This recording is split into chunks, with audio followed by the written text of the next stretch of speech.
వేణుస్వామి గురించి తెలియని వాళ్ళంటూ ఎవరు ఉండరు. గత ఎన్నికలకు ముందు వైఎస్ జగన్మోహన్ రెడ్డి మళ్ళీ ముఖ్యమంత్రి అవుతారని చెప్పిన తర్వాత ఆయనను ఎల్లో మీడియా టార్గెట్ చేసింది.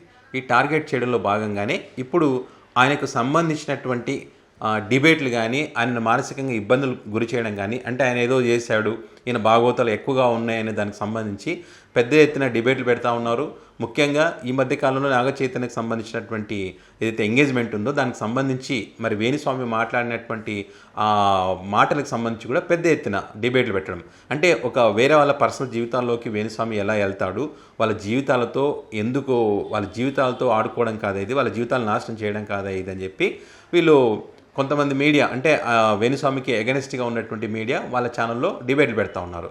అంటే మరి ఇప్పుడు వేణుస్వామి నాగ చైతన్య ఎంగేజ్మెంట్కి సంబంధించిన దాని గురించి మీరు సమర్థిస్తారంటే మనం ఏం సమర్థించట్లేదు ఇక్కడ. సో తప్పు ఎవరు చేసినా తప్పే, వాళ్ళ పర్సనల్ జీవితాల్లోకి మనం ఎవరు కూడా వెళ్ళకూడదు, అది కరెక్ట్ కాదు కూడా. అయితే ఇక్కడ వేణుస్వామి వెళ్ళకూడదని చెప్తున్నటువంటి వ్యక్తులు ఎవరైతే ఉన్నారో, వేణుస్వామి పర్సనల్ జీవితాల్లోకి వెళ్ళాడు, ఈయన భాగవతాలు అనేక ఉన్నాయని ఎవరైతే చెప్తున్నారో నీతి వాక్యాలు, వీళ్ళు చేసింది ఏంటి? పనికిమాలిన పనులు వీళ్ళు చేయలేదా? వీళ్ళ ఛానల్లో పనికిమాల డిబేట్లు పెట్టలేదా?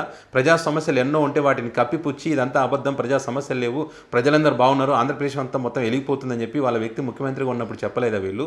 ఎంతెందుకు మొన్న ఒక మహిళకు సంబంధించినటువంటి బతుకును బజార్లో పాడేయలేదు, వాళ్ళ పర్సనల్ జీవితాలకు పోయి ఎండోమెంట్ డిపార్ట్మెంట్కి సంబంధించినటువంటి శాంతి జీవితాన్ని బజార్లో పాడేయలేదు వీళ్ళు.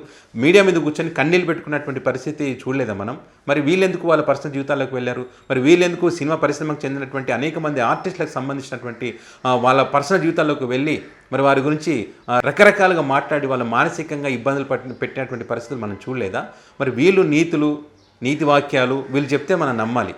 వేణుస్వామి చెప్పాడు నాగ చైతన్య ఎంగేజ్మెంట్కి సంబంధించి, గతంలో నేను చెప్పింది కరెక్ట్ అయింది, దానికి కొనసాగింపు కానీ ఈ వీడియో చేశాను, ఇక మీదట భవిష్యత్తులో సెలబ్రిటీలు కానీ పొలిటికల్ లీడర్కి సంబంధించి కానీ ఇంకా వీడియోలు చేయనని చెప్పి ఆయన క్లియర్గా చెప్పాడు. చెప్పిన తర్వాత మళ్ళీ వీళ్ళు దానికి సంబంధించి పెద్ద ఎత్తున చర్చ, మరి అక్కడితో ఆపేయచ్చు కదా. ఇప్పుడు 10 మందికి తెలియకూడదు, 10 మంది చర్చ పెట్టుకోకూడదు, ఈ అంశానికి సంబంధించి బజార్న పడేశారు అన్నప్పుడు మీరు ఇంకా దాన్ని ఎక్కువ బజార్న పడేస్తూ ఉన్నారు. అసలైన నాగ చైతన్య వాళ్ళు సైలెంట్గా ఉన్నారు, కానీ వీళ్ళు ఇంకా ఎక్కువ చేస్తూ ఉన్నారు.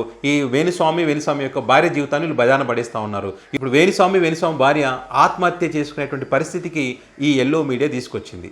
5 కోట్ల రూపాయలు డిమాండ్ చేస్తూ ఉన్నారని చెప్పి వేణుస్వామి చెప్తా ఉన్నాడు. సో దానికి సంబంధించినటువంటి ఒక ఆడియో క్లిప్ అయితే బయట పెట్టడం జరిగింది. ఆడియో క్లిప్లో వేణుస్వామికి సంబంధించి ఏం మాట్లాడారు, వేణుస్వామిని ఎన్ని కోట్లు డిమాండ్ చేశారు, దీని వెనక ఎవరెవరు ఉన్నారనే దానికి సంబంధించినటువంటి వివరాలన్నీ ఉన్నాయి. ఒకసారి మీరు ఆ ఆడియో క్లిప్ ఏదో వినండి. ఓం నమో వెంకటేశాయ. నన్ను జర్నలిస్టు మూర్తి గారు 2017లో మహా టీవీలో ఉన్నప్పుడు నా మీద దాడి చేయడం ప్రారంభించినారు. నన్ను మ్యాక్సిమం నాశనం చేయడానికి తీవ్రమైనటువంటి ప్రయత్నాలు చేసినారు. అప్పుడు నేను వాళ్ళు అడిగినటువంటి డబ్బులు నేను ఇవ్వకపోవడం వల్ల చాలా రోజుల తర్వాత గత 8 నెలల నుండి తిరిగి నా మీద జర్నలిస్టు మూర్తి గారి ఆధ్వర్యంలో, వాళ్ళ టీం ఆధ్వర్యంలో దాడులు ప్రారంభించడం జరిగింది. డబ్బులు ఇచ్చి నాకు వ్యతిరేకంగా జ్యోతిష్యులను అలాగే కొంతమంది క్లయింట్ల రూపంలో ఉండే వ్యక్తులను తీసుకొచ్చి నా గురించి టీవీలో డిబేట్లు పెట్టి నా గురించి చెడు ప్రచారం చేయడానికి తీవ్రమైనటువంటి ప్రయత్నాలను జర్నలిస్టు మూర్తి గారు చేస్తా ఉన్నారు. సో ఎంతో మంది కష్టాల బాధల నుండి తొలగించిన నాకు చివరికి నేనే ఒక ఆత్మహత్య చేసుకునేటువంటి మానసికమైన స్థైర్యాన్ని కోల్పోయిన స్థితికి నేను వెళ్ళడం జరిగింది. సో చాలా చాలా చాలా చాలా గత 8 నెలల నుండి సుమారు 15 కేజీల బరువు తగ్గిపోవడం జరిగింది. సో ఇదంతటికి కారణం ఒక వీడియోని మీకు చూపిద్దాం అనుకుంటున్నా, ఆడియో వినాలని కోరుకుంటున్నాను.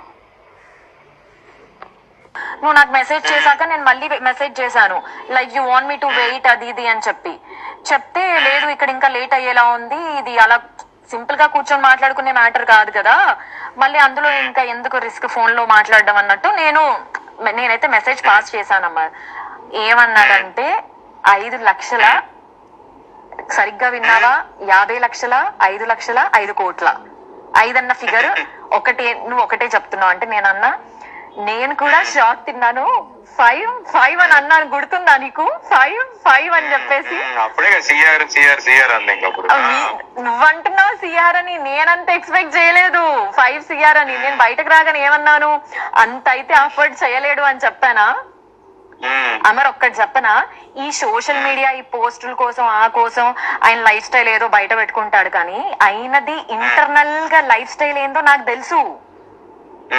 ఇప్పుడు ఆయన ఎంత బ్రాండెడ్లు వాడి ఎంత షో ఆఫ్ చేసుకున్నా కూడా లోపల లైఫ్ ఏంటిదన్న నాకు తెలుసు కదా. 5 కోట్లు ఎక్కడి నుండి తెచ్చిస్తాడమ్మర్? నేను అన్నాను అప్పుడే, నాకు తెలిసి ఇది వర్కౌట్ కాకపోవచ్చు అని చెప్పి.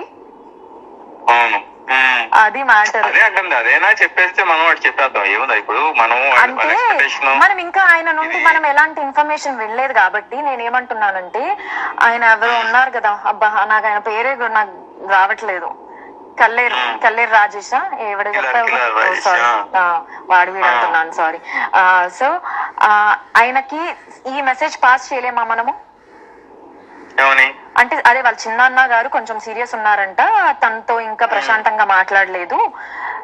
నేననేది ఏంటంటే ఓకే ఇవన్నీ ఓకే గానీ మనము ఇది తెలియకుండా అది గెలికేసి ఇప్పుడు వదిలేసామంటే వాళ్ళు చాలా ప్రెస్టీజ్ తీసుకుంటారు. అది నేను ఇంకా గట్టిగా ఇది అవుతారు. ఇలా టైం వేస్ట్ చేసి నన్ను ఇచ్చేసి వచ్చి కూర్చొని బేరం కొట్టకుండా ఇచ్చేసి ఇప్పుడు మేము చేయలేము, ఏం చేసుకుంటావు చేసుకోండి అన్నట్టుగా మాట్లాడతారు. నాకు తెలుసు, నాకు అర్థమైంది ఆ పాయింట్. నేను అందుకే అది అంటున్నా, మళ్ళీ మనం అది పాపం మన హెల్ప్ చేయబోయి ఇంకా దాన్ని ఇరకాటంలో పెట్టలేం కదా అని నేనేమంటానంటే, ఇప్పుడు సార్ వాళ్ళంతా ఇది కాదంట, వాళ్ళకంత ఇది లేదంట, 5 కోట్లు అయితే అఫోర్డ్ చేయలేదు. ఒక మాట చెప్పడానికైనా అది అనేది అది అంటుంది. వాళ్ళంత అడుగుతున్నారు, వాళ్ళ ఎక్స్పెక్టేషన్ అది. నువ్వు చేయగలిగింది ఎంత నువ్వు చెప్తే. ఇప్పుడు నాకు అర్థం కాని పాయింట్ ఏంటంటే అయిపోతుంది, ఆ కంఫర్ట్ జోన్ ఏంటి అనేది చెప్తే అయిపోతుంది. ఇప్పుడు ఆయన 5 కోట్లు అన్నప్పుడు అమర్ ఒక మాట నేను చెప్పనా, ఇప్పుడు అక్కడ ఆయన ఇచ్చిన ఏమంటారు 5 కోట్లు అనే ఫిగర్ ఆయన ఇచ్చాడు. ఇప్పుడు వేణుస్వామి కూడా నన్ను నమ్మాలి కదా, 5 కోట్లు ఏ లెక్కలో అడిగారు అసలు అన్నట్టు. అంటే నేను నీకు మనలో మన మాట, నేను నీకు యాజ్ అ ఫ్రెండ్ గా నేను నీకు చెప్తున్నాను, రేపు ఆయన కూడా నన్ను 5 కోట్లు దేనికోసం డిమాండ్ చేశారు అని అడిగితే నాకు ఎక్స్ప్లెనేషన్ లేదు ఇక్కడ. నీకు అర్థమైందా నా పాయింట్? ఆయన నా మాటని నమ్ముతాడా అనే క్వశ్చన్ మార్క్ లో నేను ఉన్నాను. ఆ ఫిగర్ వినగానే చూసావుగా నా మైండ్ అంతా బ్లాక్ అయిపోయింది బయటకు రాగానే. సో ఇప్పుడు దీన్ని మనం ఏం చేద్దాము?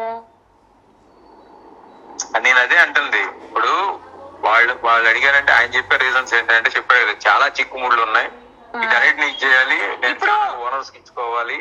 అంటే ఇందులో బిఆర్ నాయుడు గారికి, ఇందులో ప్రేమకి రాంబాబు గారికి కూడా పోతుందా? అందరికి వెళ్తుంది. మూర్తి ప్రేమ కనెక్ట్ అయ్యారు. కనెక్ట్ అయ్యి ఉమ్మడిగా ఆయన్ని అందరు కలిసి వేణుస్వామి గారి మీద దాడి చేద్దాం అనేది ఇది ఇట్లా పెట్టుకున్నారు. అది నేను అంటుంది. అంత పెద్ద మంది అందుకే అన్నట్టు చూసావు కదా, సో మనీ ఇవి ఉన్నాయండి, చిక్కుముళ్ళు ఉన్నాయి దీంట్లో, ఇవన్నీ తిప్పుకుంటూ రావాలి, ఇవన్నీ చేసుకుంటూ రావాలి అని. అది ఆయన ఏం చేశాడు, మనలో మన మాట, ఇప్పుడు జస్ట్ మనలో మన మాట 5 కోట్లు అయితే ఆయన ఆఫర్ చేయలేడు అంటే ఆయన దగ్గర అంత లేదు, ఎందుకంటే నేను చూసాను కాబట్టి. అంటే మళ్ళీ వాళ్ళకి గట్టిగా సమర్పించుకోవాలి, అవన్నీ చేయాలని చెప్పేసి ఆయన దీంట్లో ఇది ఉండలే. కానీ మనం ఎంత చేయగలం, ఎంతవరకు, ఎందుకంటే నేను ఎందుకు మెసేజ్ పెడతాడు. సో ఇది వేణుస్వామికి సంబంధించి ఈ TV5 టీం ఎవరైతే ఉన్నారో వాళ్ళందరికీ 5 కోట్ల రూపాయలు ఇవ్వాలి. అందులో ఉన్నటువంటి జర్నలిస్టులు అందరూ పంచుకోవడానికి.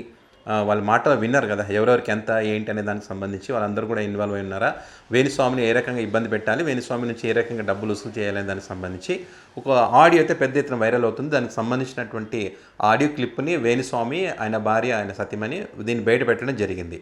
సో ఇది వాళ్ళు ఏంటంటే బ్లాక్ మెయిలింగ్ అనమాట.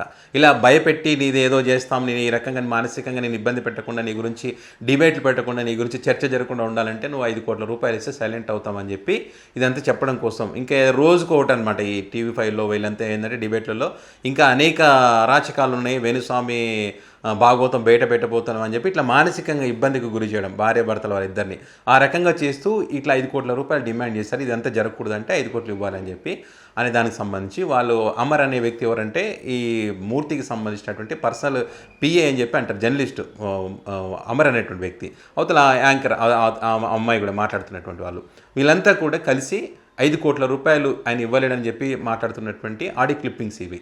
సో ఈ రకంగా మరి విలువల గురించి ఇతరుల ప్రైవేట్ జీవితాల్లో ప్రవేశించకూడదు అనే దానికి సంబంధించి మరి వీళ్ళు పెద్ద మనుషులు మాట్లాడుతున్నటువంటి మాటలు. సో చూద్దాం ఇది ఎక్కడి దాకా వచ్చి ఆగిపోతుందనే చూద్దాం.